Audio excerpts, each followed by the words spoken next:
Praise the Lord, hallelujah. യേശുവിൽ ഏറ്റവും സ്നേഹം നിറഞ്ഞ ദൈവത്തിൻ്റെ ഏറ്റവും വിശിഷ്ടമായ സ്നേഹഭാജനങ്ങളെ ഒരിക്കൽ കൂടി സനാതന സുവിശേഷത്തിലേക്ക് നിങ്ങളെ സ്വാഗതം ചെയ്യും. നമ്മൾ ഈ ദിവസങ്ങളിൽ സമ്പത്തിനെ കുറിച്ച് പഠിച്ചുകൊണ്ടിരിക്കുകയാണ്. നമ്മുടെയൊക്കെ ജീവിതത്തിൽ നമ്മൾ ഈ സമ്പത്തിൻ്റെ പുറകെ ഓടി നമുക്ക് നഷ്ടമാകുന്നത് ദൈവ കൃപയാണ്. ഈ ദൈവകൃപയുടെ അഭാവമാണ് ഇന്ന് നമ്മുടെയൊക്കെ ജീവിതത്തിലുള്ള എല്ലാ ദുഃഖത്തിൻ്റെയും കാരണം. നിങ്ങൾ മനസ്സിലാക്കുക, നിങ്ങളുടെ ജീവിതത്തിൽ എന്താണ് നിങ്ങളെ ദുഃഖത്തിലേക്ക് കൊണ്ടുപോകുന്ന കാര്യങ്ങൾ. അപ്പോൾ ആ ദുഃഖം, നമ്മളെ ദുഃഖത്തിലേക്ക് നയിക്കുന്ന അതിൻ്റെ കാരണം തന്നെ നമുക്ക് ദൈവകൃപയില്ലാത്തതുകൊണ്ടാണ് ദുഃഖം. പല രീതിയിൽ രോഗങ്ങളുണ്ട്, തൊഴിലില്ലായ്മയുണ്ട്, സാമ്പത്തിക ഞെരുക്കങ്ങളുണ്ട്, കുടുംബത്തിൽ മറ്റ് തിന്മകളുടെ സ്വാധീനങ്ങളുണ്ടാകുക, കുഞ്ഞുങ്ങളുടെ, നമ്മുടെ മക്കളുടെയൊക്കെ കല്യാണങ്ങൾ നടക്കാതിരിക്കുക, ഇങ്ങനത്തെ പലവിധ പ്രശ്നങ്ങളാണ് നമ്മുടെ തൊഴിൽ, നമ്മുടെ ജീവിതത്തിലേക്ക് ദുഃഖങ്ങൾ ഉണ്ടാക്കുന്ന പല കാര്യങ്ങൾ. അപ്പം ഇങ്ങനെയുള്ള ഈ സമ്പത്തുമായിട്ട് ബന്ധപ്പെട്ടിട്ടുള്ള പല മേഖലകളിൽ നമ്മൾക്ക് ഇത്തരത്തിലുള്ള ദുഃഖങ്ങൾ ഉണ്ടാകാനുള്ളതിൻ്റെ കാരണം എന്ന് പറയുന്നത് നമ്മൾ വേണ്ട രീതിയിൽ ദൈവത്തിൻ്റെ കൃപ ഇന്ന് നമ്മുടെ കൂടെ ഇല്ലാത്തതുകൊണ്ടാണ് ഇത്തരത്തിലുള്ള പല കാര്യങ്ങൾ നമ്മുടെ ജീവിതത്തിൽ നടക്കാതിരിക്കുന്നത്. അപ്പം ഇവിടെ നമ്മൾ ഈ ദിവസങ്ങളിലൊക്കെ ഈ സമ്പത്തിനോടുള്ള നമ്മളൊരു ആറ്റിറ്റ്യൂഡിനെ കുറിച്ച് നമ്മൾ മനസ്സിലാക്കി വരികയാണ്. കാരണം ഇത് ഭയങ്കര ഡേഞ്ചറസ് ആയിട്ടൊരു പ്രശ്നമാണ്. ഈ ലോകത്തുള്ള 98% മനുഷ്യരും ഇതിനടിമയാണ്. ഈ അടിമത്തത്തിൽ കിടക്കുന്ന നിനക്ക് ഒരിക്കലും ക്രിസ്തുവിൻ്റെ ഉത്ഥാനത്തിലും ക്രിസ്തുവിൻ്റെ കൃപയിലും നമുക്ക് ഭാഗഭാഗിത്വം കിട്ടില്ല. അപ്പോൾ ഈ ഭാഗഭാഗിത്വം കിട്ടുവാൻ എന്ത് ചെയ്യണം? അതിന് ഏറ്റവും വലിയ വഴിയാണ് നമ്മുടെയൊക്കെ ജീവിതത്തിൽ, കുടുംബത്തിലുള്ള ബന്ധനങ്ങൾ, പല രീതിയിലുള്ള കെട്ടുകൾ. നമ്മളിങ്ങനെ ബന്ധനം അഴിക്കാൻ ഓടി നടക്കുകയാണ്. ബന്ധനം അഴിക്കാനൊന്നും ഓടേണ്ട കാര്യമില്ല. ബന്ധനം അഴിക്കാനുള്ള സാധനം നമ്മുടെ വീട്ടിൽ തന്നെ ഉണ്ട്. കാരണം നമ്മൾക്ക് ഈ ബന്ധനം എന്ന് പറഞ്ഞാൽ ഏറ്റവും വലിയ ബന്ധനം, ഈ പൈശാചിക ബന്ധനം വരുന്നത് ഈ സമ്പത്തിൻ്റെ കെട്ടാണ്. അപ്പോൾ ഈ സമ്പത്ത് നമ്മൾക്ക് ഉപയോഗിക്കാനുള്ളതാണ്. സമ്പത്തിനെ സ്നേഹിക്കരുത്, നമ്മൾ ദൈവത്തെയാണ് സ്നേഹിക്കേണ്ടത്. പക്ഷേ പാപത്തിൽ കിടക്കുന്ന മനുഷ്യന് ദൈവത്തെ ഉപയോഗിച്ചുകൊണ്ട് അവൻ സമ്പത്തിനെ സ്നേഹിക്കുക. ഇതാണ് പാപ അവസ്ഥ എന്ന് പറയുന്നത്. സൃഷ്ടാവിനേക്കാൾ ഉപരി സൃഷ്ട വസ്തുക്കളെ സ്നേഹിക്കുകയും ആരാധിക്കുകയും അത് സമ്പാദിക്കുവാൻ എല്ലാ കൽപ്പനകളും ലംഘിക്കുന്ന അവസ്ഥയാണ് പാപാവസ്ഥ. ഇതാണ് ആദ്യ പാപത്തിൽ നമ്മൾ പറയുന്നത്. ഇതാണ് ദ്രവ്യ ആസക്തി. അപ്പോൾ ഈ കണ്ണിൻ്റെ ദുരാശ എന്നൊക്കെ ഇതിനെക്കുറിച്ച് നമ്മൾ പറയും. ഈ മേഖലകൾ ത്രിവിധ പാപ അവസ്ഥയാണ് നമുക്കുള്ളത് കേട്ടോ. ആദ്യ മനുഷ്യന്, പറുദീസായിൽ ദൈവം സൃഷ്ടിച്ച മനുഷ്യന് എല്ലാത്തിൻ്റെ മേൽ അവൻ ആധിപത്യമുണ്ടായിരുന്നു എന്ന് പറയാം. അവന് എല്ലാത്തിൻ്റെ മേൽ ആധിപത്യമുള്ളവനായിരിക്കണം ക്രിസ്ത്യാനി എന്ന് പറയാം. നിന്നെ ഈ ഭൂമിയിൽ ഒന്നും ഭരിക്കാൻ പാടില്ല. നീ എന്തിനെല്ലാം ഭരിക്കപ്പെടുന്നോ അതിൻ്റെ അടിമയാണ്. അപ്പം ഈ അടിമത്തം നമ്മുടെ കുടുംബത്തിൽ നിന്ന് വന്നുകൊണ്ടിരിക്കുകയാണ്. അടിമത്തിലേക്ക് നയിച്ചത് സമ്പത്താണ്. അപ്പം ഈ സമ്പത്തിനെ നമ്മൾ ഉപേക്ഷിക്കണം. ആദ്യ പാപം വഴി മനുഷ്യൻ പിശാചിൻ്റെ അടിമയായി തീരുകയാണ്. അവന് ദൈവം കൊടുത്ത എല്ലാ ആധിപത്യങ്ങളും നഷ്ടപ്പെടുകയാണ്. കത്തോലിക്ക സഭയുടെ മതബോധന ഗ്രന്ഥം കാറ്റക്കിസം കാത്തലിക് ചർച്ച് പറയാണ്, എന്താണ് ഈ ആധിപത്യം എന്ന്? ആധിപത്യം സൃഷ്ട പ്രപഞ്ചത്തിൻ്റെ മേല്, സൃഷ്ട വസ്തുക്കളുടെ മേല്, പിശാചിൻ്റെ മേല്, സകല ജീവജാലങ്ങളുടെ മേലും ആദത്തിന് ആധിപത്യമുണ്ടായിരുന്നു. എന്നാൽ യഥാർത്ഥ ആധിപത്യം എന്ന് പറയുന്നത് ഈ പ്രപഞ്ചത്തിന് മേലുള്ള ആധിപത്യമല്ല. സഭ നമ്മളെ പഠിപ്പിക്കുകയാണ് ത്രിവിധ പാപ ആസക്തികളുടെ മേലുള്ള ആധിപത്യമാണ്. അതായത് കണ്ണിൻ്റെ ദുരാശ, ജഡത്തിൻ്റെ ദുരാശ, ജീവിതത്തിൻ്റെ അഹന്ത, ഞാൻ എൻ്റെത്, എനിക്കുള്ളത്, എൻ്റെ സൗകര്യം പോലെ ഞാൻ ചെയ്യുന്നുള്ള അതൊരു അവസ്ഥയാണ്. ഈ ത്രിവിധ പാപ ആസക്തികളുടെ മേൽ ആധിപത്യമുണ്ടായിരുന്നു മനുഷ്യൻ ആദം. അതിനാൽ അവന് സകല സൃഷ്ടികളുടെ മേലും അവൻ ആധിപത്യമുണ്ടായിരുന്നു. ഇതിൻ്റെ എല്ലാം അടിസ്ഥാനം എന്ന് പറയുന്നത് അവന് ദൈവവുമായിട്ടുള്ള ബന്ധത്തിൽ നിന്നാണ് ഇതെല്ലാം അവന് ലഭിച്ചുകൊണ്ടിരിക്കുന്നത്. അപ്പം ദൈവവുമായിട്ടുള്ള ബന്ധം നമുക്ക് നഷ്ടപ്പെട്ട് കഴിയുമ്പോൾ ഇതെല്ലാം നമുക്ക് വിപരീതമായിട്ട്, ഇതാണ് നമ്മുടെ അടിസ്ഥാന പ്രശ്നം. നമ്മളിങ്ങനെ ഓടി നടക്കല്ലേ, എവിടുന്ന് രക്ഷപ്പെടാം? നമുക്ക് രക്ഷപ്പെടാനുള്ള വകുപ്പൊക്കെ നമ്മുടെ വീട്ടിലുണ്ട്. അത് നമ്മൾ ശരിയായ രീതിയിൽ ഉപയോഗിക്കണം. ഓക്കെ, ഈ വരുന്ന 2-3 ദിവസത്തെ ക്ലാസ്സുകൾ നിങ്ങളുടെ കുടുംബത്തിൽ നിങ്ങൾ അനുഭവിക്കുന്ന ദുഃഖങ്ങൾ, ദുരിതങ്ങൾ, ഇതിന് നിങ്ങൾക്ക് മോചനം കിട്ടാനുള്ള സൊല്യൂഷനാണ്. Okay, you don't have to run here and there. നിങ്ങളുടെ കയ്യിൽ നിങ്ങളുടെ കാര്യങ്ങളുണ്ട്, അതൊക്കെ ശരിയായ രീതിയിൽ ഉപയോഗിച്ച് കഴിഞ്ഞാൽ നമുക്കതിൽ നിന്ന് മോചനം കിട്ടും. നമുക്ക് വചനം നമ്മളെ ഓർമ്മിപ്പിക്കുകയാണ്. എന്താ പറയാം, നമുക്ക് യേശു ക്രിസ്തുവിൻ്റെ ഒരു മനോഭാവത്തെക്കുറിച്ച് നമ്മൾ പഠിക്കേണ്ടതുണ്ട്.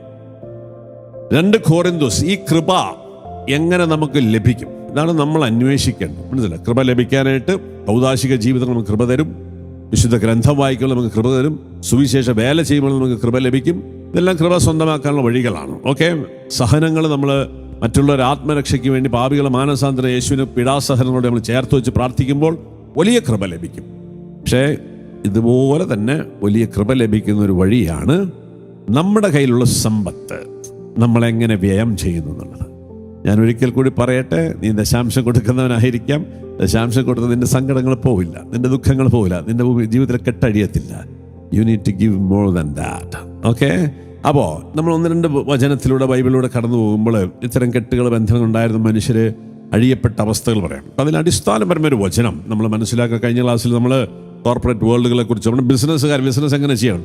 ഇന്ന് ക്രിസ്ത്യാനിയിൽ എവിടെയാണ് ബിസിനസ്സുകാരനുള്ളത്? ഇല്ലേ, ക്രിസ്ത്യാനി ഇന്ന് കടവും ജപ്തിയോട്ടിയും നടക്കുന്നതാണ്. നീ അങ്ങനെ നടക്കേണ്ടവരല്ല, നീ റൂൾ ചെയ്യണം. അതിന് വേണ്ടിയിട്ടുള്ള വഴികളാണ് പറയുന്നത്. പക്ഷെ ആദ്യം നീ സമ്പത്തിനെ പൂജിക്കുന്നത് സേവിക്കുന്ന പരിപാടി നമ്മൾ നിർത്തണം. Okay, you need to serve the Lord and love the Lord with all your heart and all your mind and strength and spirit. പൂർണ്ണ ശക്തിയോടെ, പൂർണ്ണ മനസ്സോടെ, പൂർണ്ണ ആത്മാവോടെ തന്നെ ദൈവത്തെ സ്നേഹിക്കണം. ദൈവത്തെ മാത്രമേ സ്നേഹിക്കാൻ പാടുള്ളൂ. അപ്പോൾ നിനക്ക് ഇന്ന് ദൈവത്തെ സ്നേഹിക്കാൻ പറ്റുന്നുണ്ടോ എന്നെ അറിവെന്താണ്? ദൈവത്തെ പ്രതി, ദൈവത്തിന്റെ സുവിശേഷത്തെ പ്രതി ഇതെല്ലാം വലിച്ചെറിയാനുള്ള സ്വാതന്ത്ര്യം ഉണ്ടോ നോക്കിയാൽ നിനക്ക് ദൈവത്തെ സ്നേഹിക്കാൻ പറ്റുക. സ്വാതന്ത്ര്യം ദൈവം എന്നെ കൊടുക്കാൻ തയ്യാറായിരിക്കും. ഈ സ്വാതന്ത്ര്യം ഇല്ലെങ്കിൽ നിനക്ക് ദൈവത്തെ സ്നേഹിക്കാൻ ഇപ്പോഴും പറ്റിയിട്ടില്ല. നിന്റെ ദൈവസ്നേഹം എന്ന് പറഞ്ഞാൽ ഇപ്പോഴും നീ വഞ്ചിക്കപ്പെടുകയാണ്. നിന്റെ ഹൃദയം മറ്റെന്തിനേക്കാളും കാപട്യമുള്ളതാണ്. ജെറമിയയുടെ പുസ്തകം 17 നമ്മൾ പറയും, നമ്മുടെ ഹൃദയം മറ്റെന്തിനേക്കാളും കാപട്യം. ഹൃദയം നമ്മളെ വഞ്ചിക്കുന്നു. ഭൗതികമായിട്ട് പുറമേ നമ്മൾ കാണിക്കുമ്പോൾ നമ്മൾക്ക് ഭയങ്കര ദൈവഭക്തനും പ്രാർത്ഥനക്കാരാന്ന് വിചാരിക്കും. പക്ഷേ അടിസ്ഥാനപരമായി നമ്മൾ ബന്ധനസ്ഥരാണ്. മർക്കോസ് സുവിശേഷത്തിലെ ധനികൻ നമ്മൾ കാണുന്നത് എപ്പോഴും നമ്മൾ ഇടയ്ക്കിടയ്ക്ക് പറയുന്നതാണ്, അവൻ്റെ അത്രയും ഭക്തി ആരെങ്കിലും ഉണ്ടോ? ഇല്ലേ, ദിവസവും സിനഗോഗിൽ പോകുന്നവൻ, ആഴ്ചയിൽ 3 ദിവസം ഉപവസിക്കും, ദശാംശം കൊടുക്കുന്നവൻ, കൽപ്പനകൾ പാലിക്കുന്നവൻ, അവൻ അവിടുത്തെ പ്രധാനപ്പെട്ട മനുഷ്യനാണ്. അവന് 3 നേരം ഉപവസിക്കുന്ന, 3 ആഴ്ചയിൽ 3 ദിവസം ഉപവസിക്കുന്നവനാണ്. ഇങ്ങനെ എല്ലാ പരിപാടിയും ചെയ്തുകൊണ്ടിരിക്കുന്നവൻ യേശു ക്രിസ്തുവിനടുത്ത് ചോദിക്കുന്ന ചോദ്യമാണ്, എല്ലാവനായ ദൈവമേ, ഗുരോ, നിത്യജീവൻ പ്രാപിക്കാൻ എന്ത് ചെയ്യണം? ഓ, വാട്ട് എ വണ്ടർഫുൾ ക്വസ്റ്റ്യൻ അല്ലേ. നമ്മളിപ്പോൾ ഇതൊന്നും ചോദിച്ചിട്ടൊന്നും, നമ്മളിപ്പോഴും ചോദിക്കുന്നത് കല്യാണം എങ്ങനെ നടക്കണം, എൻ്റെ മോളുടെ കല്യാണം എങ്ങനെ, വിസ എങ്ങനെ കിട്ടണം, ജോലിക്ക് എങ്ങനെ പ്രൊമോഷൻ കിട്ടണം, നല്ല കോളേജിൽ എങ്ങനെ അഡ്മിഷൻ കിട്ടണം, ഒക്കെയാണ് നമ്മളിപ്പോഴും ദൈവത്തോട് ചോദിച്ചുകൊണ്ടിരിക്കണം. പക്ഷേ ഈ മനുഷ്യൻ, ഇത്രമാത്രം ഭക്തി നിറഞ്ഞ മനുഷ്യൻ ഈശോയോട് ചോദിക്കുന്നു, നിത്യജീവൻ പ്രാപിക്കാൻ എന്ത് ചെയ്യണം? ഓ, ആ ഭക്തിയൊക്കെ യേശു ക്രിസ്തു വലിച്ച് കീറി മരത്തിൽ ഒട്ടിക്കുന്നുണ്ട് അല്ലേ.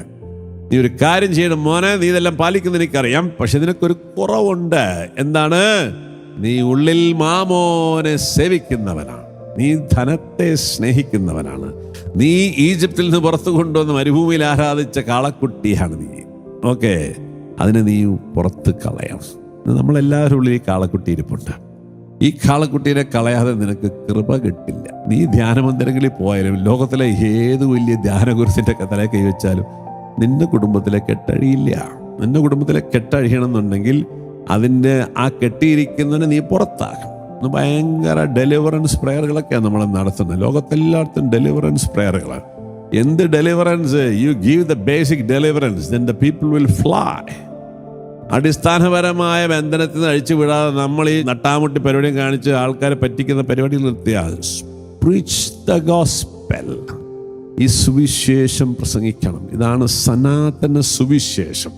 അപ്പം അതുകൊണ്ട് ആ സുവിശേഷത്തിൽ പൗലോസ്ലീഹ കൊരിന്ത്യർക്ക് ലേഖനത്തിൽ പറയുന്നുണ്ട് ഇല്ലേ, കൊരിന്ത്യൻ സഭ അതിൽ കൊരിന്ത്യൻകാരോട് പറയാണ്, മക്കദോനിയ സഭയിൽ വർഷിക്കപ്പെട്ട കൃപ. Okay, we are speaking about grace, how to get grace. ഈ ഗ്രേസ് നിന്റെ കുടുംബത്തിൽ വരുമ്പോഴാണ് നിന്റെ കെട്ടഴിയുന്നത്. ഈ ഗ്രേസ് വരാനുള്ള ഗ്രേസ് എന്ന് പറഞ്ഞാൽ ദൈവ സാന്നിധ്യമാണ്. ദൈവ സാന്നിധ്യം മാത്രമേ നമുക്ക് ഇല്ലാത്തുള്ളൂ. നമുക്ക് ഭക്തിയുണ്ട്, പെരുന്നാളുണ്ട്, ചെണ്ട കൊട്ടുണ്ട്, പടക്കമുണ്ട്, ആനയുണ്ട്, എല്ലാ സംവിധാനങ്ങളുണ്ട്. ആര് മാത്രമില്ല? God is missing. ആ സാന്നിധ്യത്തിന്റെ പേരാണ് grace. The free gift that God gives us to take part in His divine nature is called the grace. Catechism നമ്മളെ പഠിപ്പിക്കുന്നതാണ്. The free grace is the free gift that God gives. Grace എന്ന് പറയുന്നത് സൗജന്യ ദാനമാണ്. Okay, കൃപ നമുക്ക് സമ്പാദിക്കാൻ പറ്റത്തില്ല, അല്ലെങ്കിൽ നമുക്ക് നേടിയെടുക്കാൻ പറ്റില്ല. അത് സൗജന്യമായിട്ട് തരുന്നതാണ്. പക്ഷേ ആ കൃപ ലഭിക്കാനുള്ള വഴികൾ മനസ്സിലാക്കുക. അപ്പോൾ the free gift that God gives us to take part in His divine nature, ആ ദൈവിക ജീവനിലുള്ള ഭാഗവാദത്തിൽ പങ്കുപറ്റാനുള്ള ആ കൃപയ്ക്ക്, ദ ഫ്രീ ഗിഫ്റ്റിന്റെ പേരാണ് കൃപ എന്ന്. ഈ കൃപയാണ് ദൈവം നമുക്ക് തരുന്നത്. നമ്മളെല്ലാ ടോക്കിലും പറയുന്നത് പോലെ സ്വർഗം നമുക്ക് തരുന്നത് നമ്മുടെ കർത്താവായ യേശു ക്രിസ്തുവിന്റെ കൃപയും പിതാവായ ദൈവത്തിന്റെ സ്നേഹവും പരിശുദ്ധാത്മാവിന്റെ സഹവാസം. ഓക്കെ, ഇതാണ് നമുക്ക് വേണ്ടത്. ഇതാണ് നമുക്ക് ദൈവം തരുന്നത്. നമ്മുടെ ജീവിതത്തിൽ ഇതൊഴിച്ച് ബാക്കിയില്ല എന്നുണ്ട്. എന്നാൽ ഇത് കിട്ടാനുള്ള വഴിയാണ് നമ്മൾ ഈ പറയുന്നത്. ഈ കൃപ വന്നു കഴിയുമ്പോൾ നിന്റെ ജീവിതത്തിലെ കെട്ടുകൾ പൊട്ടും, നിന്റെ രോഗങ്ങൾ സൗഖ്യപ്പെടും, നിന്റെ പ്രശ്നങ്ങൾക്ക് പരിഹാരങ്ങൾ ഉണ്ടാവും. ഓക്കെ, ചെങ്കടലിന്റെ മേൽ ഈ കൃപയുടെ സാന്നിധ്യം വരികയാണ്. ചെങ്കടൽ രണ്ടായി വിഭജിക്കപ്പെടുകയാണ്. ലാസറിന്റെ കുഴിമാടത്തിന്റെ മേൽ ഈ കൃപ വരികയാണ്. കാനായിലെ കൽഭരങ്ങളിലെ പച്ചവെള്ളത്തിന്റെ മേൽ ഈ കൃപ വരികയാണ്. 38 വർഷമായി തളർവാദം പിടിപെട്ട് കിടക്കുന്നവന്റെ ജീവിതത്തിലേക്ക് ഈ കൃപ കടന്നു വരികയാണ്. അന്ധന്റെ കണ്ണിലേക്ക് കൃപ കടന്നു വരികയാണ്. പത്രോസിന്റെ യോഹന്നാന്റെ ശൂന്യമായ വഞ്ചിയിൽ, ആ വഞ്ചിയിൽ കൃപ നിറഞ്ഞപ്പോൾ മീൻ നിറയണം. Okay, this is the solution. അതിന് കൃപ കിട്ടാനുള്ള വഴികൾ നമ്മൾ നേരത്തെ പറഞ്ഞു. പ്രാർത്ഥന, ഔദാശിക ജീവിതങ്ങൾ, വചന വായന, ദൈവ ശുശ്രൂഷ, സുവിശേഷ വേല, ഇതൊക്കെ ചെയ്യുമ്പോൾ കിട്ടും. ഓക്കെ, ഇതൊക്കെ നിങ്ങൾ ചെയ്തിട്ടും ഈ സംഗതികൾ അങ്ങോട്ട് വരുന്നില്ലെങ്കിൽ നിങ്ങൾ മനസ്സിലാക്കാം, മൂത്ത ഒരുത്തൻ വീട്ടിലിരിപ്പുണ്ട്, അവനെ പുറത്താക്കണം. അതാണ് നമ്മൾ ധനികൻ എന്ന് പറയുന്നത്. ധനവാൻ, ബൈബിളിലെ ധനവാന്മാരുടെ ഭോഷന്മാർ. നമ്മൾ ഭോഷന്മാരാകരുത് കേട്ടോ. നമ്മൾ സ്വർഗത്തിനാൽ ഇവരെന്റെ പ്രിയപുത്രൻ, ഇവനിൽ ഞാൻ സംപ്രീതനായിരിക്കും. നമ്മൾ ഓരോരുത്തരെ കുറിച്ചും സ്വർഗം പറയണം. അത് പറയപ്പെടണമെന്നുണ്ടെങ്കിൽ ഈശോ, ആ ദൈവം തന്നെ പറയുന്നത് ഭോഷ എന്ന് വിളിക്കും. ആരെയാണ്? ഈ സമ്പത്തിന് പുറകെ ഓടി നടക്കുക, സമ്പത്തിനെ പൂജിക്കുന്നവൻ. ഈ സമ്പത്തിനെ പൂജിക്കുക പറഞ്ഞർത്ഥം സമ്പത്ത് നഷ്ടപ്പെട്ടു പോകുമോ എന്നുള്ള പേടി. ഓക്കെ, ഒരാളുടെ ആവശ്യത്തിന് വലിച്ചെറിഞ്ഞ് കൊടുക്കാനുള്ള സ്വാതന്ത്ര്യമില്ലാത്ത അവസ്ഥ, ഇതാണ് പൂജിക്കുക എന്ന് പറയുന്നത്. ഈ അവസ്ഥയിൽ നിന്ന് മോചിക്കപ്പെടണം. അതിനാണ് കർത്താവിന്റെ യേശുക്രിസ്തുവിനെ വിശ്വസിക്കുക എന്ന് പറയുന്നത്. ഇങ്ങനെ വരുമ്പോഴേ നമുക്ക് സമ്പത്ത് ഉണ്ടാവുള്ളൂ. സമ്പത്തിനോടൊപ്പം ബാക്കി എല്ലാം കൂട്ടിച്ചേർക്കപ്പെടും. ദൈവരാജ്യത്തെ പ്രതി, ആത്മാക്കളെ രക്ഷയെ പ്രതി, സുവിശേഷ പ്രഘോഷണത്തെ പ്രതി വലിച്ചെറിഞ്ഞ് പഠിക്കണം. There is no other way. You need to serve the body of Christ. ഇതാണ് ആദിമ ക്രൈസ്തവ സഭയിലൊക്കെ ഉള്ളത്. അവർക്കാർക്കും ഒന്നും സ്വന്തമായിട്ടുണ്ടായിരുന്നില്ല. ഇതാണ് ആദിമ ക്രിസ്തീയ സഭ. നമ്മൾ എപ്പോഴും പാടുന്ന പാട്ടാണ്, ശ്ലീഹന്മാരിൽ നിറഞ്ഞ പോൽ, അല്ലേ? എന്തൊരു മണ്ടൻ പാട്ടാ പാടുന്നതെന്നുള്ളതാണ് ഇപ്പോഴും നമ്മൾ പാടിക്കൊണ്ടിരിക്കുക. ശ്ലീഹന്മാരിൽ നിറഞ്ഞതുപോലെ. ഈ ശ്ലീഹന്മാരിൽ നിറയണമെന്നുണ്ടെങ്കിൽ ശ്രീയന്മാർ ചെയ്ത പോലെ ചെയ്യണം. അല്ലാതെ എങ്ങനെ ശ്രീയന്മാർ നിറഞ്ഞ കൃപ, ഈ കൃപയുടെ അഭാവമാണ് ഇന്ന് സഭ നേരിടുന്ന എല്ലാ പ്രതിസന്ധികളുടെയും കാര്യം. ഓരോ ക്രിസ്ത്യാനി കുടുംബങ്ങളും ഓരോ ക്രിസ്ത്യാനി വ്യക്തിപരമായി നീ അഭിമുഖീകരിക്കുന്ന പ്രശ്നത്തിന് പരിഹാരം ഈ കൃപയില്ല. ഈ കാലഘട്ടത്തിൽ പാപവും പാപത്തിന്റെ എല്ലാ വീഴ്ചകളും വർദ്ധിച്ചുകൊണ്ടിരിക്കുകയാണ്.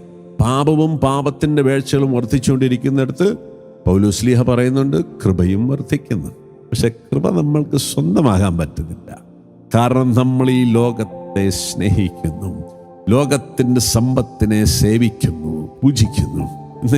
ഞാൻ നേരത്തെ പണ്ടത്തെ ഒരു ക്ലാസ്സിൽ പറഞ്ഞ പോലെ ഇന്ന് എത്ര പേർക്ക് സുവിശേഷ വേല ചെയ്യാൻ പറ്റും?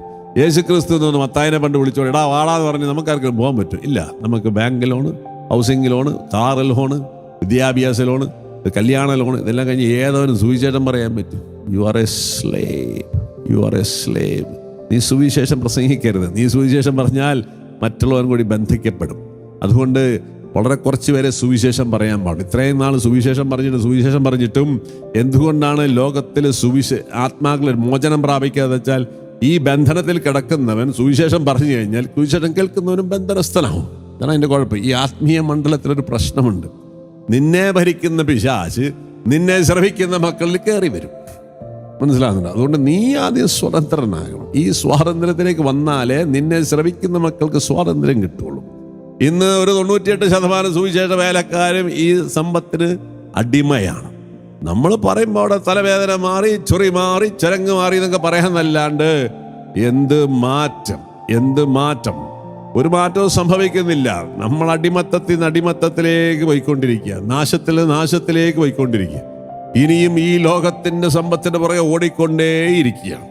അതുകൊണ്ട് ഈ മേഖലകളിലേക്ക് ഒരു വിടുതൽ കിട്ടാൻ വേണ്ടി പ്രാർത്ഥിക്കുക, ഈ സുവിശേഷം കേൾക്കണം. അപ്പൊ ഇവിടെയാണ് പൗലോസ്ലീഹ വളരെ മനോഹരമായിട്ട് പറയാണ് മക്കെദോനിയ സഭയിൽ വർഷിക്കപ്പെട്ട കൃപയെക്കുറിച്ച്.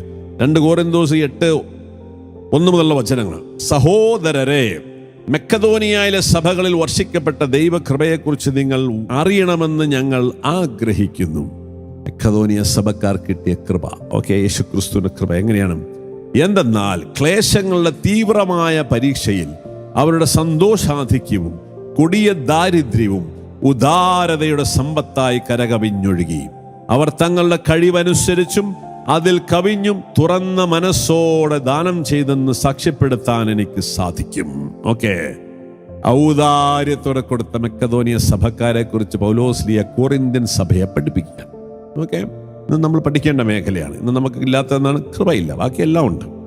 വീട്ടിലെന്നില്ല? കൃപയില്ല. കൃപ കിട്ടണമെങ്കിൽ നിന്റെ സമ്പത്ത് ഉദാരമതമായിട്ട് കൊടുക്കണം. എവിടെ കൊടുക്കണം? വിശുദ്ധരെ ശുശ്രൂഷിക്കുന്നുള്ള ഭാഗ്യത്തിൽ തങ്ങളെ കൂടി ഭാഗവാക്കുകളാക്കണമെന്ന് അവർ തങ്ങളോട് തീവ്രമായി അപേക്ഷിച്ചു. എന്താണ് വിശുദ്ധരെ ശുശ്രൂഷിക്കുക? ദൈവജനത്തിനെ ശുശ്രൂഷിക്കുവാൻ, സുവിശേഷ വേലയ്ക്ക് വേണ്ടി ശുശ്രൂഷിക്കുവാൻ, ദൈവത്തിൽ വിശ്വസിച്ച് ജീവിക്കുന്ന മക്കളുടെ ആവശ്യങ്ങൾ നിറവേറ്റി കൊടുക്കുവാൻ. ഓക്കെ, ഇത് നമ്മുടെ കൂട്ടായ്മ, നമ്മളായിരിക്കുന്ന കൂട്ടായ്മയിലുള്ള കാര്യങ്ങൾ. ഇതിന് പുറത്തുള്ളതാണ് ചാരിറ്റി നമ്മളാണ്. ഓക്കെ, ഇത് നമ്മുടെ ഉത്തരവാദിത്വമാണ്. ദൈവത്തിൽ വിശ്വസിച്ച് നമ്മുടെ കൂടെ നടക്കുന്ന മക്കളുടെ എല്ലാ ആവശ്യങ്ങളും നിറവേറ്റി കൊടുക്കാൻ വിളിക്കപ്പെട്ടവരാണ് നമ്മൾ.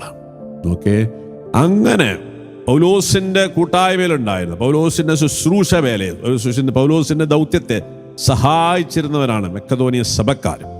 അങ്ങനെ വിശുദ്ധരെ ശുശ്രൂഷിക്കുന്ന ഭാഗ്യത്തിൽ തങ്ങളെ കൂടി ഭാഗവാക്കുകളാക്കണമെന്ന് അവർ ഞങ്ങളോട് തീവ്രമായി അപേക്ഷിച്ചു. കൃപ കിട്ടാൻ ആദ്യം വേണ്ടതാണ് നീ ഒരു ശുശ്രൂഷയുടെ ഭാഗമാകണം. ഓക്കെ, നീ ഏത് ശുശ്രൂഷയുടെ ഭാഗമാണെന്ന് ആദ്യം ചിന്തിക്കും. നിനക്ക് ശുശ്രൂഷയുണ്ടാവും, പറ്റില്ല, എവിടെയെങ്കിലും ജോയിൻ ചെയ്യണം. There are hundreds and thousands of activities happening in this world. Okay, evangelical activities are happening. സുവിശേഷ വേലകൾ നടക്കുന്നത്. എന്തിനെങ്കിലും ഭാഗമായ പറ്റുമക്കളെ, അവസാന കാലഘട്ടമാണ്. നമ്മൾ സുവിശേഷം പറയണം. സുവിശേഷം പറയാത്ത നമുക്ക് അസ്തിത്വമില്ല. പൗലോസിന്റെ ഭാഷയിൽ പറഞ്ഞാൽ, ഞാൻ സുവിശേഷം പ്രസംഗിക്കുന്ന നിലയിൽ എനിക്ക് ദുരിതം.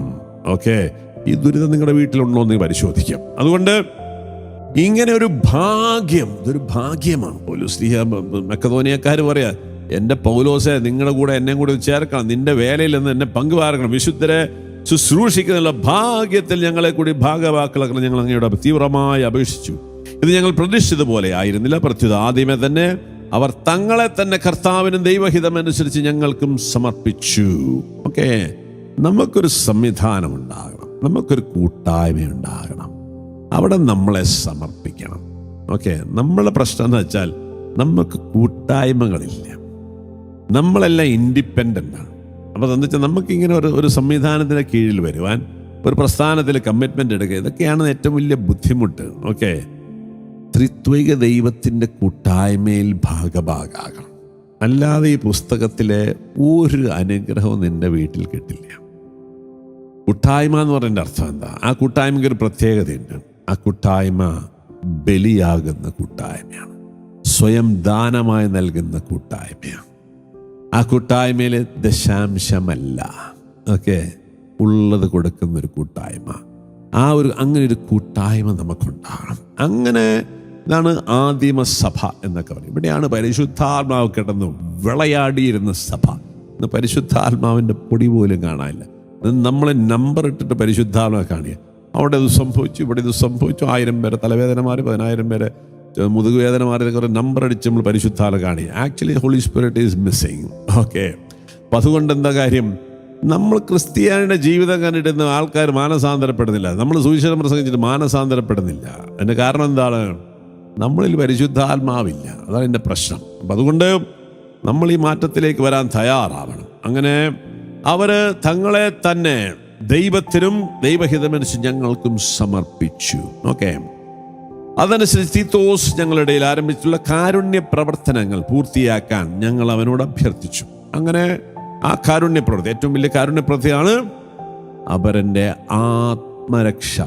ഓക്കെ, ഒരു മനുഷ്യൻ്റെ ആത്മാവിൻ്റെ വില മനസ്സിലാക്കി ഈ ആത്മാവിനെ രക്ഷിക്കാൻ നിങ്ങൾ നടത്തുന്ന പ്രവൃത്തിയാണ് ഏറ്റവും വലിയ കാരുണ്യ പ്രവൃത്തി. ഓക്കെ, അതിൻ്റെ കീഴിലെ വീട് വെപ്പുകൾക്കും ഭക്ഷണം കൊടുക്കലും വസ്ത്രം കൊടുക്കലൊക്കെ വരുന്നുള്ളൂ. ഓക്കെ, ഇതില്ലാതെ വീട് വെപ്പും ഭക്ഷണവും വസ്ത്രം കൊടുക്കുന്നത് വേസ്റ്റാണ്.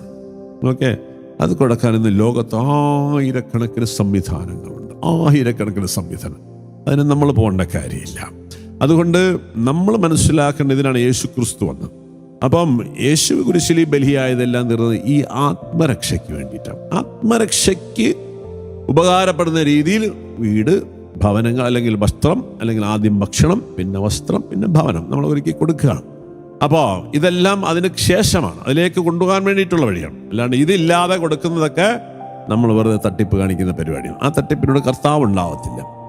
അപ്പം ഇങ്ങനെ മക്കെദോനിയ സഭയിലുണ്ടായിരുന്ന ഒരവസ്ഥ എന്താണ് അവരുടെ പ്രത്യേകത? 2 മുതൽ എന്തെന്നാൽ ക്ലേശങ്ങളുടെ തീവ്രമായ പരീക്ഷയിൽ അവരുടെ സന്തോഷാധിക്യവും കൊടിയ ദാരിദ്ര്യവും ഉദാരതയുടെ സമ്പത്തായ കരകവിഞ്ഞൊഴി. ഈ കൊടുക്കുന്നതിലൊരു സന്തോഷമുണ്ട്. മക്കെദോനിയക്കാര് കൊടിയ ദാരിദ്ര്യത്തിലായിരുന്നിട്ടും അവരെ കഴിവിനനുസരിച്ചും അതിൽ കവിഞ്ഞും അവർ ഉദാരമായി കൊടുത്തു. ഓക്കെ, ഇതാണ് കീ വേർഡ് എന്ന് പറയുന്നത്. സന്തോഷത്തോടെ, ഔദാര്യത്തോടെ, കഴിവിന് അപ്പുറത്ത് മറ്റുള്ളവരുടെ സഹായത്തിന് വേണ്ടി. എന്തായിട്ടാണ് വലിയ സഹായം? സുവിശേഷ പ്രഘോഷണം, ആത്മരക്ഷയ്ക്ക് വേണ്ടി, മറ്റുള്ളവരുടെ സുസ്ഥിതി, നമ്മളെപ്പോലെ നമ്മുടെ സഹോദരങ്ങൾ ആ സുസ്ഥിതിയിലേക്ക് വരുവാൻ വേണ്ടി അവര് ഔദാര്യത്തോടെ നൽകി. ഈ കൊടുക്കലാണ് മക്കെദോനിയ സഭയിലെ ദൈവകൃപയുണ്ടായതിന്റെ കാരണം. അപ്പൊ ഇതിന്റെ കാരണത്തെക്കുറിച്ച് പൗലോസ്ലീഹ അടുത്ത 2, 8, 9 അധ്യായങ്ങൾ വളരെ പ്രധാനപ്പെട്ടതാണ്. ഇതിന്റെ ബേസിസ് എന്താണ്? ഇതിന്റെ ബേസ് 2 കൊരിന്ത്യർ 8:9 നമ്മുടെ കർത്താവായ യേശുക്രിസ്തുവിന്റെ കൃപ നിങ്ങൾക്കറിയാമല്ലോ.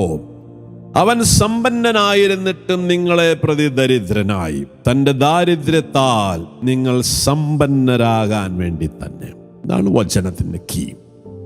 അപ്പൊ നമ്മൾ ഈ ഭൂമിയിൽ നമ്മൾ ചെയ്യുന്ന എല്ലാ പ്രവർത്തികളും എന്തിനു വേണ്ടിയിട്ടാണ്? യേശുക്രിസ്തുവിനെ അനുകരിക്കാൻ വിളിക്കപ്പെട്ടവരാണ്. യേശുവിന്റെ പ്രഘോഷണങ്ങൾ, യേശുവിന്റെ ജീവിതം എല്ലാം എന്താണ്? മറ്റുള്ളവർക്ക് വേണ്ടി ജീവിക്കാം. ഇതാണ് സുവിശേഷത്തിന്റെ കാതൽ. ഇതാണ് ക്രിസ്തീയതയുടെ കാതൽ. ഇതാണ് നിന്നെ പോലെ അയൽക്കാരനെ സ്നേഹിക്കുക. എല്ലാ കൽപ്പനകളും പ്രമാണങ്ങളും ഈ ഒറ്റ നിയമത്തിൽ കൊണ്ട് യേശു വചനം കൊണ്ട് നിർത്തിയിരിക്കുക. എന്താണ്? സ്നേഹിക്കുക, ബലിയാവുക, അപരന് വേണ്ടി സമ്പാദിക്കുക, നൽകുക. ഓക്കെ, നീ ജീവിക്കുന്നത്, നീ അധ്വാനിക്കുന്നത്, നീ സമ്പാദിക്കുന്നത് എന്തിനു വേണ്ടിയിട്ടാണ്? മറ്റുള്ളവർക്ക് വേണ്ടി. എന്തൊരു ഫ്രീഡമാണ്, എന്തൊരു ജോയ്ഫുൾ എക്സ്പീരിയൻസ് ആണ്.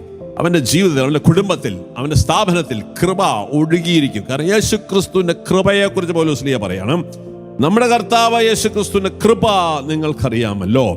എങ്ങനെയാ കൃപയുണ്ടായത്? അവൻ സമ്പന്നനായിരുന്നിട്ടും നിങ്ങളെ പ്രതി ദരിദ്രനായി. അവന്റെ സമ്പത്തെല്ലാം, അവനുള്ളതെല്ലാം നമുക്ക് പങ്കുവെച്ച് തരിക. ദൈവം മനുഷ്യനെ സൃഷ്ടിച്ചപ്പോൾ തൻ്റെ സായലും സാദൃശ്യത്തിൽ സൃഷ്ടിച്ചത് പങ്കുവെക്കുകയാണ് ദൈവം. തനക്കുള്ളതെല്ലാം മനുഷ്യരായിട്ട് പങ്കുവെക്കുന്ന ദൈവം. ഇങ്ങനെ ഭൂമിയിൽ നമ്മൾ പങ്കുവെക്കുന്നതനുസരിച്ച് ഭൂമിയിൽ സ്വർഗം രൂപപ്പെടും. ഓക്കെ, ഭൂമിയിൽ സ്വർഗം സ്ഥാപിക്കാൻ വിളിക്കപ്പെട്ടവനാണ് ക്രിസ്ത്യാനി. It is your duty. ഇത് നമുക്ക് മാത്രം സാധിക്കുന്ന കാര്യമാണ്. പക്ഷെ നമ്മൾ ഇന്ന് പഴത്തിൻ്റെ പുറകെ ഓടുകയാണ്. നമ്മുടെ മക്കൾ പഴം സമ്പാദിക്കാൻ ഓടുകയാണ്. പഴം സമ്പാദിക്കാൻ ഓടുന്ന മക്കൾക്ക് വേണ്ടി പ്രാർത്ഥനയും ധ്യാനങ്ങളും ഉപവാസവും നൊയമ്പും നൊവേനയായിട്ട് നടക്കുന്ന ക്രിസ്ത്യാനി മാതാപിതാക്കൾ, നിങ്ങൾക്ക് വിലാപവും പല്ലുകടിയാണ് അവസാനം ഉണ്ടാവുള്ളൂ. ഉണരുക, ഉണരുക. മക്കൾക്ക് വേണ്ടി അതല്ല, മക്കൾക്ക് കൃപയുണ്ടാകണം. നിങ്ങളുടെ മക്കൾ കൃപ സമ്പാദിക്കാനായിട്ടാണ് ഓടേണ്ടത്. അപ്പോൾ ബാക്കിയെല്ലാം കൂട്ടിച്ചേർക്കണം. അപ്പൊ നമ്മുടെ കർത്താവ് യേശുക്രിസ്തുവിന്റെ കൃപ നിങ്ങൾക്കറിയാമല്ലോ. അവൻ സമ്പന്നനായിരുന്നിട്ട് നിങ്ങളെ പ്രതി ദരിദ്രനായി, തൻ്റെ ദാരിദ്ര്യത്താൽ നിങ്ങൾ സമ്പന്നരായി തീരാൻ വേണ്ടി. അവൻ ദരിദ്രനായി അല്ല, അവൻ്റെ ദാരിദ്ര്യത്താൽ നമ്മളെ സമ്പന്നരാക്കാൻ വേണ്ടി സർവസമ്പത്തിൻ്റെ ഉടയവനായവൻ ദരിദ്രനായി. എന്ന് വെച്ച് യേശുക്രിസ്തുവിനല്ലോ കുറവുണ്ടാ? ഒരു കുറവുമില്ല. അവൻ ഉദ്ധാനം ചെയ്തെന്ന് ലോകത്തിലുള്ള എല്ലാവൻ്റെ പേരിൽ തന്നെയാണ്, അല്ലേ? ഇന്ന് ലോകത്തിലെ ഏറ്റവും കൂടുതൽ വസ്തുക്കളും സ്ഥലങ്ങളും സംവിധാനവും കെട്ടിടങ്ങളും ആരുടെ പേരിലാണ്? യേശുവിൻ്റെ പേരിലാണ്. അപ്പോൾ അതുകൊണ്ടൊന്നിനും കുറവൊന്നും ഉണ്ടായിട്ടില്ല. പക്ഷെ ഇത് കൊടുക്കണം, ഔദാര്യത്തോടെ കൊടുക്കണം, വാരി വിതറി കൊടുക്കണം. അതിനുള്ളൊരു സ്വാതന്ത്ര്യം മേടിക്കണം. ഇതാണ് ക്രിസ്തീയ സ്വാതന്ത്ര്യം. ഈ സ്വാതന്ത്ര്യത്തിലേക്ക് വരണം. അല്ലാത്തവരെല്ലാം മാമോനെ സേവിക്കുന്നവനാണ്. യേശുവിൻ്റെ പേര് പറഞ്ഞ് നമ്മൾ ധനികനായ സമ്പന്നനെ പോലെ നിത്യജീവൻ കൊണ്ട് നമ്മൾ നിത്യജീവനൊക്കെ പറയും. പക്ഷേ യേശു ക്രിസ്തു പറയും, നിനക്കുള്ളത് മുഴുവൻ ദരിദ്രർക്ക് കൊടുത്തിട്ട് വരണം. ഒന്ന് ആത്മശോധന ചെയ്യാം. ധൈര്യമുണ്ടോ? സ്വാതന്ത്ര്യമുണ്ടോ? അതിനുള്ള കൃപയുണ്ടോ? അതൊക്കെ ഒരു കൃപയാ. കെട്ടുപൊട്ടണം, പ്രാർത്ഥിക്കണം, എങ്കിലേ യേശുവിനെ കിട്ടുള്ളൂ. യേശു വന്നില്ലെങ്കിൽ ഈ ലോകത്ത് നമ്മൾ അനുഭവിക്കുന്ന മനുഷ്യരമിക എല്ലാ ദുരിതങ്ങളും നമ്മുടെ ജീവിതത്തിലും കുടുംബത്തിലും ഉണ്ടാവും.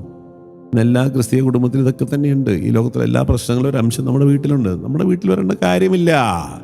നമ്മുടെ വീട്ടിൽ ക്രിസ്തു ഉണ്ട്. അപ്പം ഈ മനോഭാവത്തിലേക്ക് വരണം, അല്ലേ? നമ്മൾ ജീവിക്കുന്നത്, നമ്മൾ പഠിക്കുന്നത്, നമ്മൾ തൊഴിൽ ചെയ്യുന്നത്, കൃഷി ചെയ്യുന്നത് എല്ലാം എന്തിനു വേണ്ടിയിട്ടാണ്? മറ്റുള്ളവരെ സമ്പന്നരാക്കുക. യേശു ക്രിസ്തുവിൻ്റെ മനോഭാവം. ഫിലിപ്പി ലേഖനത്തിൽ വായിക്കുന്നുണ്ടല്ലേ ക്രിസ്തുവിൻ്റെ മനോഭാവം. എന്താ ക്രിസ്തുവിൻ്റെ മനോഭാവം? ഫിലിപ്പി ലേഖനം 2:4 അധ്യായം അല്ലേ. ഈ പൗലോസ് കൊരിന്ത്യർക്ക് എഴുതിയ ലേഖനത്തിൽ അവൻ സമ്പന്നനായിട്ട് തന്നെ പ്രതി ദരിദ്രനായി തീർന്നു എന്ന് പറഞ്ഞ ആ ശൂന്യവൽക്കരണം ക്രൈസ്തവ ജീവിതത്തിൻ്റെ അടിസ്ഥാനമാണ്. ശൂന്യവൽക്കരണം ക്രൈസ്തവ ജീവിതത്തിൻ്റെ ബേസാണ്. സ്നേഹിക്കുക. സ്നേഹിക്കുക എന്ന് പറയുന്നതിൻ്റെ പ്രായോഗികതയാണ് ശൂന്യവൽക്കരണം. ഓക്കെ, ശൂന്യവൽക്കരിക്കുക എന്ന് പറഞ്ഞാൽ നമുക്കുള്ളത് മറ്റുള്ളവർക്ക് വേണ്ടി ജീവിക്കുക, പങ്കുവെക്കുക, അതിൽ സന്തോഷിക്കുക, അതിൽ ആനന്ദിക്കാൻ പറ്റണം. ഇത് കൊടുക്കുമ്പോൾ അയ്യോ പോയല്ലോ എന്ന് പറഞ്ഞിരിക്കുന്ന നീയാണെങ്കിൽ നിന്റെ കാര്യം കട്ടപ്പോകയാണ്. കാരണം നീ ഇപ്പോഴും ക്രിസ്തുവിനോട്, യേശുവിനോട് ഐക്യപ്പെട്ടിട്ടില്ല. നിനക്കിപ്പോഴും നിന്റെ കുടുംബത്തെക്കുറിച്ച് ആകുലപ്പെട്ടിരിക്കുകയാണ്. നിനക്ക് വിശ്വാസമില്ല. നിന്റെ കയ്യിലുള്ളത് വലിച്ചെറിയാൻ വിശ്വാസമില്ല. ആ വിധവ തൻ്റെ കയ്യിലുള്ള 2 ചെമ്പ് നാണയം വിളിച്ചു കൊടുത്തുള്ള വിശ്വാസം കൊണ്ട് യേശുവിന് വലിയ സന്തോഷമായി. ദൈവത്തിലാണ് അവളുടെ ആശ്രയം, ദൈവമാണ് അവൻ്റെ സമ്പത്ത്. അതുകൊണ്ട് അവൾ കൊടുക്കാനുള്ള കൊടുക്കുകയാണ്, ആളെ കർത്താവ് തരും എന്ന് പറയുന്ന വിശ്വാസത്തിലേക്ക് വരണം. ആ വിശ്വാസത്തിൽ വരുമ്പോഴാണ് സകലത്തിൻ്റെ ഉടയവനായവൻ തൻ്റെ സമ്പത്ത് നിന്നെ ഭരമേൽപ്പിക്കുക. കാരണം you are A free agent, നീ ഇതിനടിമയല്ല. അതുകൊണ്ട് ദൈവപിതാവ് നിന്നെ ഏൽപ്പിക്കും. വിശ്വസ്തനും നല്ലവനും വിശ്വസ്തനുമായ ഭൃത്യ 10 താലന്ത് ഏൽപ്പിച്ചു, 5 താലന്ത് ഏൽപ്പിച്ചു, 1 താലന്ത് ഏൽപ്പിച്ചു. 10 താലന്ത് ഏൽപ്പിച്ചവനോടും 5 താലന്ത് ഏൽപ്പിച്ചവനോടും തിരിച്ചു വന്ന് പറഞ്ഞു, ഞാൻ 10 കൂടി നേടി. നല്ലവനും വിശ്വസ്തനുമായ ഭൃത്യ. ദൈവം നമ്മൾ നോക്കുന്ന ഒരൊറ്റ ക്വാളിറ്റിയേ ഉള്ളൂ. എന്താണ്? ഫെയ്ത്ത്ഫുൾനെസ്, വിശ്വസ്തത. ദൈവം ഏൽപ്പിച്ചത് ദൈവം ആഗ്രഹിക്കുന്ന പോലെ നീ പങ്കുവെച്ചു കൊടുക്കുന്നുണ്ടോ എങ്കിൽ അവനോട് എന്താ പറയുക? നിനക്ക് 10 സ്ഥാപനങ്ങളുടെ, 10 സ്ഥലങ്ങളുടെ അല്ലെങ്കിൽ 10 രാജ്യങ്ങളുടെ അധികാരം നിന്നെ ഏൽപ്പിക്കണം. വിശ്വസ്തത. ഇത് മുഴുവൻ തമ്പുരാൻ്റെയാണ്, നിന്റെ അപ്പൻ്റെതാണ്. ഇത് മുഴുവൻ ഈ ലോകത്തുള്ള സകലം, America, Russia, Uganda, Africa, India, ഈ ഭൂമിയിലെ സമ്പത്ത്, സ്വർണം, വെള്ളി, ഇതെല്ലാം നിന്റെ അപ്പൻ്റെയാണ്. ഭൂമിക്കടിയിലുള്ള ഇരുമ്പ്, ചെമ്പ്, പ്ലാറ്റിനം, വെള്ളി, oil, all belongs to your appa. എന്നിട്ട് നീ ദാരിദ്ര്യം പിച്ചതണ്ടി നടക്കുകയാണ്. ഈ ലോകത്തെ എല്ലാ പ്രശ്നങ്ങളും പേറി നടക്കുക. കാരണം എന്താണെന്നറിയോ? നീ ഇതിൻ്റെ എല്ലാ അടിമയാണ്. ത്രിവിധ പാപ ആസക്തികളിൽ ഏറ്റവും വലിയ പാപാസക്തിയാണ് കണ്ണിൻ്റെ ദുരാശ. കണ്ണിൻ്റെ ദുരാശയിൽ കൂടി വരുന്നതാണ് ദ്രവ്യ ആസക്തി. ഈ ദ്രവ്യ ആസക്തിക്ക് അടിമപ്പെട്ട് കിടക്കുന്ന നിനക്ക് ഒന്നും തരാൻ ദൈവത്തിന് പോലും പറ്റില്ല. കാരണം നീ സാത്താൻ്റെ അടിമയാണ്. അതുകൊണ്ട് തന്നെ ഇതിൻ്റെ എല്ലാം ഉടയവനായവന് നിനക്ക് തരാൻ. കാരണം നിനക്ക് തന്നെ ഞാൻ നീ വീണ്ടും അടിമത്തിലേക്ക് ഒരു പക്ഷേ നീ ആത്മനാശത്തിലേക്ക് പോകാൻ സാധ്യതയാണ്. അപ്പോൾ ഈ യേശു നമുക്ക് കാണിച്ചു തരികയാണ് എങ്ങനെയാണ് എല്ലാത്തിനും ഉടയമായവൻ എന്ത് ചെയ്തു? അവൻ ദരിദ്രനായി. ഇതാണ് പൗലോസ് നമ്മളോട് പറയുന്നത്. ഫിലിപ്പി ലേഖനം 2:4 മുതൽ ഓരോരുത്തരും സ്വന്തം താല്പര്യം മാത്രം നോക്കിയാൽ പോരാ, മറിച്ച് മറ്റുള്ളവരുടെ താല്പര്യവും പരിഗണിക്കണം. യേശുക്രിസ്തുവിനുണ്ടായിരുന്ന ഈ മനോഭാവം നിങ്ങളിലുണ്ടാകട്ടെ. എന്നിട്ട് പറയാണ് എങ്ങനെ ദരിദ്രനായത്? ദൈവത്തിന്റെ രൂപത്തിലായിരുന്നെങ്കിലും അവൻ ദൈവമായുള്ള സമാനത നിലനിർത്തേണ്ട കാര്യമായി പരിഗണിച്ചില്ല. തന്നെ ശൂന്യനാക്കിക്കൊണ്ട് ദാസന്റെ രൂപം സ്വീകരിച്ച് മനുഷ്യരുടെ സാദൃശ്യത്തിലായിത്തീർന്ന് ആകൃതിയിൽ മനുഷ്യനെ പോലെ കാണപ്പെട്ടു. മരണം വരെ, അതെ കുരിശു മരണം വരെ അനുസരണമുള്ളതായി തന്നെ താഴ്ത്തി. അങ്ങനെ അവൻ ദരിദ്രനായി. ഓക്കെ, അങ്ങനെ നമ്മളെല്ലാവരും സമ്പന്നൻ. ഈ ദൈവിക ജീവനുള്ള സമ്പത്താണ്. അതിൻ്റെ ഒപ്പം സാമ്പത്തിക സമ്പത്തും ദൈവം തരും. ഇന്ന് നമുക്ക് എന്ത് മാത്രമുണ്ട്? സമ്പത്ത് മാത്രമുണ്ട്, ദൈവിക ജീവനില്ല. ആ കൃപയില്ലാത്ത എല്ലാ പ്രശ്നം നിന്റെ കുടുംബത്തിലുണ്ട്, നിന്റെ ദാമ്പത്യത്തിലുണ്ട്, നിന്റെ ആരോഗ്യത്തിലുണ്ട്, നിന്റെ മക്കളുടെ പ്രശ്ന ജീവിതങ്ങളിലുണ്ട്. ഇതിന്റെ വഴി എന്താ? Throw away. മക്കെദോനിയ സഭക്കാരോട് പറഞ്ഞതുപോലെ നിങ്ങളുടെ സമ്പത്ത് സന്തോഷത്തോടെ സുവിശേഷ വേലയ്ക്ക്, വിശുദ്ധരെ ശുശ്രൂഷിക്കുന്ന വേലയ്ക്ക്, ദൈവമക്കളേക്ക് സഹായിക്കുന്നതിനായി ഔദാര്യത്തോടെ കൊടുക്കുക. ഇതെല്ലാം ബാങ്കിൽ കെട്ടിവെച്ചെടുക്കരുത് മക്കളെ. ആ സ്വാതന്ത്ര്യത്തിലേക്ക് കടന്നു വരിക. അങ്ങനെ ദൈവപിതാവിന്റെ മക്കളുടെ, ദൈവത്തിന്റെ മക്കളുടെ സ്വാതന്ത്ര്യത്തിലേക്ക് വരണം. ഈ ഭൂമി മുതലുള്ള മുഴുവനും എൻ്റെ അപ്പൻ്റെതാണ്. All belongs to God and I belong to God. ഇതാണ് നമ്മുടെ പോളിസി എന്ന് പറഞ്ഞാൽ. നമുക്ക് ഇതിനോട് ബിലോങ് ചെയ്യേണ്ട കാര്യമില്ല. ഈ സ്വാതന്ത്ര്യത്തിലേക്ക് വരണം. ഇതാണ് വിടുതൽ, ഇതാണ് ഡെലിവറൻസ്. ഓക്കെ, ഈ ഡെലിവറൻസ് കിട്ടുന്നവൻ്റെ ജീവിതത്തിൽ വേറൊരു പ്രശ്നം വരത്തില്ല. ഇതിനടിമയായിരിക്കുന്നതിൻ്റെ ജീവിതത്തിൽ ബാക്കിയെല്ലാം വന്നുകൊണ്ടിരിക്കും. ഈ സുവിശേഷ വേല, ഈ സുവിശേഷത്തിലേക്കാണ് നമ്മൾ വരേണ്ടത്. ഓക്കെ, ഈ സുവിശേഷം പ്രഘോഷിക്കും. ഇത് കേൾക്കാൻ ആൾക്കാർക്ക് താല്പര്യം ഉണ്ടാവില്ല. ഇത് ആൾക്കാർ തർക്കില്ല. നമുക്ക് കേൾക്കാൻ താല്പര്യം എന്താ? 10 ഇട്ടോ, നിനക്ക് 100 തിരിച്ചു കിട്ടും. 7 ഇരട്ടിയെ തിരിച്ചു കിട്ടും, 100 ഇരട്ടിയെ തിരിച്ചു. ഓക്കെ, എന്നാൽ പിന്നെ ഞാൻ 10 കൊടുക്കാം. ഇങ്ങനെ കൊടുക്കുന്ന സുവിശേഷം അല്ല. 10 കൊടുക്കണേ, നിനക്കുള്ളത് കൊടുക്കാൻ പറ്റണം. ഇതിനുള്ളൊരു വിശ്വാസം നീ സ്വന്തമാക്കണം. ഈ വിശ്വാസമാണ് യേശുക്രിസ്തുള്ള വിശ്വാസം. അങ്ങനെ യേശുക്രിസ്തുവിന്റെ മനോഭാവം പൗലോസ് പറയുന്ന പോലെ ഓരോരുത്തർ സ്വന്തം താല്പര്യം മാത്രം നോക്കിയാൽ പോരാ, മറിച്ച് മറ്റുള്ളവരുടെ താല്പര്യം പരിഗണിക്കണം. യേശുക്രിസ്തുവിനുണ്ടായിരുന്ന ഈ മനോഭാവം നിങ്ങളിൽ ഉണ്ടാകട്ടെ. ഈ മനോഭാവത്തിൽ വരണം. ഈ മനോഭാവം യേശുവിനൊന്നാകും. അപ്പോഴേ നമ്മുടെ ജീവിതത്തിൽ ഈ ലോകത്തിന് മുഴുവൻ അധിപനായ നിന്റെ അപ്പൻ ഇത് മുഴുവൻ നിൻ്റെതായിട്ട് മാറും. നമുക്ക് ആവശ്യമുള്ളതെല്ലാം യഥാസമയത്ത് നമ്മൾ ചോദിക്കുന്നതിലും ആഗ്രഹിക്കുന്നതിലും വളരെ കൂടുതൽ ചെയ്തിടാൻ കഴിവുള്ള ദൈവത്തിന് സഭയിലും യേശുക്രിസ്തുവിലും മഹത്വം ഉണ്ടാകട്ടെ. അല്ലേ? എഫെസ്യസ് 3:20 പൗലോസ് വീണ്ടും പറയണം, നിനക്ക് ആവശ്യമുള്ളതിൽ അധികം തരുന്നവനാ ദൈവം. പക്ഷെ ഈ സ്വാതന്ത്ര്യത്തിലേക്ക് വരണം. അതിന് കൊടുത്തു തുടങ്ങുക. കൃപ കൃപ കൃപ കൃപ കിട്ടാൻ മക്കെദോനിയ സഭ 2 കൊരിന്ത്യർ 8 ശരിക്കൊന്ന് വായിക്കുക.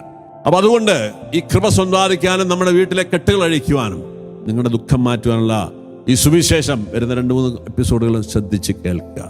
വലിയ അത്ഭുതങ്ങൾ, വലിയ വിടുതൽ നിങ്ങളുടെ ജീവിതത്തിൽ സംഭവിക്കും. ഓക്കെ, തുറന്നുകൊണ്ട് പോകുന്നതായിരിക്കും. God bless you. We'll continue the same topic, how to attain grace. Okay, God bless you. Amen.